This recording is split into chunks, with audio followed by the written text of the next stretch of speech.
शुरुआत आरपी सिंह जी आपसे कर लूंगी और सवाल मेरा यही जो आप यहाँ देख भी रहे हैं आपके पीछे भी कि क्या काले कपड़े राम विरोधी और इस काले रंग से ऐतराज क्यों? देखिए, पहली बात तो 5 तारीख चुनना, शुक्रवार का दिन चुनना, काले कपड़े पहनना, ये सबका सब इंगित करता है 5 तारीख को राम जन्मभूमि का शिलान्यास हुआ। ये पूरे देश को जानकारी है और पूरे देश के लिए एक बड़ा गर्व का विषय था। वो irrelevant of party, caste, creed, religion, सबके लिए गर्व का विषय था। मेरे यहाँ जितने पैनल मित्र खड़े हैं सबके लिए 5 अगस्त जिस दिन राम मंदिर का शिलान्यास रखा गया, गर्व का विषय है। आप उसी दिन काले कपड़े पहनकर प्रोटेस्ट करेंगे, आप दिन भी शुक्रवार चुनेंगे, तो आप एक मैसेज दे रहे हैं, एक पर्टिकुलर सिस्टम को, सोच को, कम्युनिटी को एक मैसेज दे रहे हैं। हमारा कहना, आप ये विरोध करना था, कौन रोका था? अच्छा, पहली बात तो विरोध की जरूरत नहीं थी, क्योंकि जो विषय उठा रहे थे वो सबका सब पार्लियामेंट में चर्चा हुए। निर्मला सीतारमण जी ने एक एक प्रश्न का डिटेल आंसर दिया, वो महंगाई हो, वो बाकी विषय हो, सब पे, जीएसटी पे, सब पे दिया। परंतु उस दिन तो बॉयकॉट करेंगे, उस दिन पार्लियामेंट छोड़कर चले जाएंगे।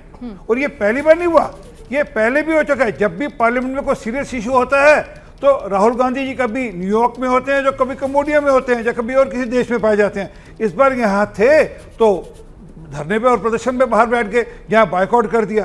तो सीरियस डिबेट के लिए जो पार्लियामेंट का जो डोमेन है उस पर करनी नहीं, बाहर करेंगे और काले कपड़े पहनकर करेंगे। मैंने कहा ना, शुक्रवार का दिन काले कपड़े, राम जन्मभूमि और राम मंदिर का जिस दिन शिलान्यास हो रहा था उस दिन करेंगे। तो स्पष्ट है, कहीं ना कहीं एक पर्टिकुलर वोट बैंक को खुश करने के लिए उन्होंने ये मैसेज ये उन्होंने प्रदर्शन किया और काले कपड़े पहने। ठीक है, अजय उपाध्याय जी ठीक आपके बगल में ही खड़े हैं, वो जवाब इस पर देंगे। अजय उपाध्याय जी, क्यों लग रहा है ये आरोप कि आप सिर्फ एक तुष्टीकरण की राजनीति से इस पूरे माहौल को बनाने की कोशिश कर रहे हैं? और क्या तारीख चुनने में गलती कर गई क्या कांग्रेस? आप ही के विरोध में चला गया ये? बड़ा अजीब सा लग रहा है और सोचने में भी आश्चर्य लग रहा है। हमारा जो भी हिंदू धर्म के अनुसार जो भी कोई भी गृह काम, शुभ काम करते हैं, अनुष्ठान करते हैं, तो सनातन परंपरा के अनुसार होता है, जो विक्रमी संवत के हिसाब से है। अमित शाह जी से पूछना चाहता हूं और भाई साहब से पूछना चाहता हूं, भाजपा के लोगों से, कि क्या मंदिर की स्थापना हिंदू तिथि के हिसाब से हुई थी या अंग्रेजी कैलेंडर के हिसाब से हुई थी? पहले तो ये बताएंगे। अंग्रेजी कैलेंडर के हिसाब से यदि हुई थी तब समझिए कि महाअधर्म, महापाप किया हुआ था। ये बात मैं इसलिए कह रहा हूँ, हालांकि कहना नहीं चाहिए, पर यह सच्चाई है कि मैं ब्राह्मण हूँ।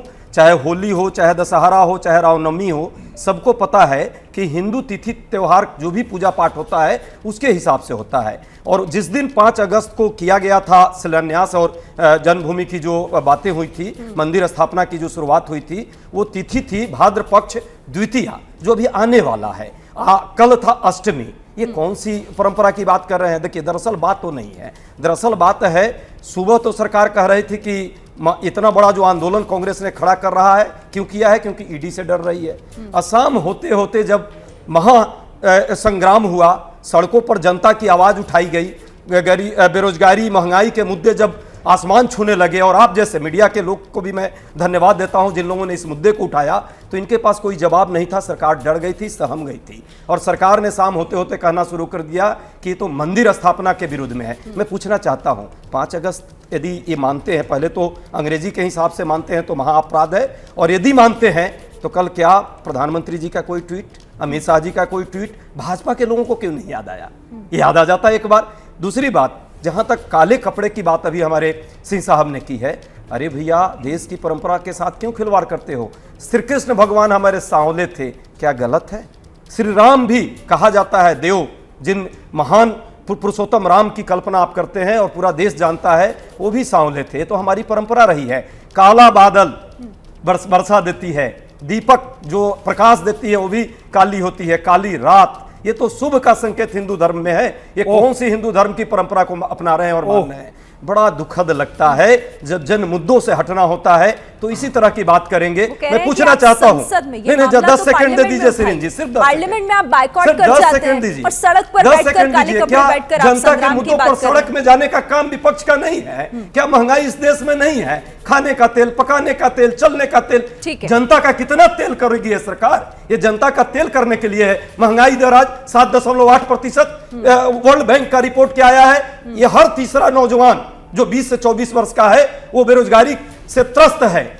CMIA का डाटा आया है कि हर 42% लोग जो है निराश हो रहे हैं, नौकरी नहीं मिल रही है, लोग परेशान हैं और भाजपा को ये जो है भटकाने की राजनीति, बड़गलाने की राजनीति और सेंसेशन पैदा करने की राजनीति कर रही ठीक है। है, लेकिन लोग जानता है जनता के मुद्दों ठीक है। पर, पेट मैं पर आती जो हूँ आपने आपके पास। अभी जीएसटी लगाया है ना, भूख पे लगाया है जीएसटी, ठीक ये है। लोग बर्दाश्त मैं नहीं आऊंगी, आप करेंगे और अपनी आपके इस बात आगे भी भटकने के पूरी कर मुद्दों लीजिएगा से और नहीं मेहमान मेरे जाएंगे। पास हैं, मेरे साथ हैं। मैं आती हूँ, 1 मिनट अजय जी, 1 मिनट, मुझे एक छोटा सा ब्रेक लेना है। ठीक है, जल्दी से एक ब्रेक लेना है। इन्होंने सारी बातों का जवाब दे दिया, ये नहीं बताया कि शुक्रवार वाला दिन काले कपड़े पहन चलिए, कर क्यों मैं किया, ये जवाब जवाब आगे नहीं दिया ले उन्होंने। लूंगी, मैं जवाब बाकी ले सब लूंगी बातों एक मिनट। का ऊपर जवाब मुझे दे दिया। ब्रेक लेना है यहाँ पे। मैं ब्रेक लेना है, एक वो मिनट। सब आपका है। आरपी सिंह जी, काला धन भी आपका, अजय काले उपाध्याय, बादल भी आप आपके। दोनों को रोक रही हूँ।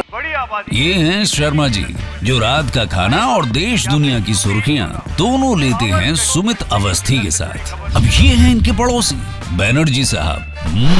मिष्टी दोई खाते खाते पूरा बंगाल जान लेते हैं सुमन दे के साथ। इनकी तरह आप भी देखें अपने फेवरेट न्यूज एंकर को एक ही ऐप पर और डाउनलोड कीजिए एबीपी लाइव ऐप अपने स्मार्ट टीवी पर।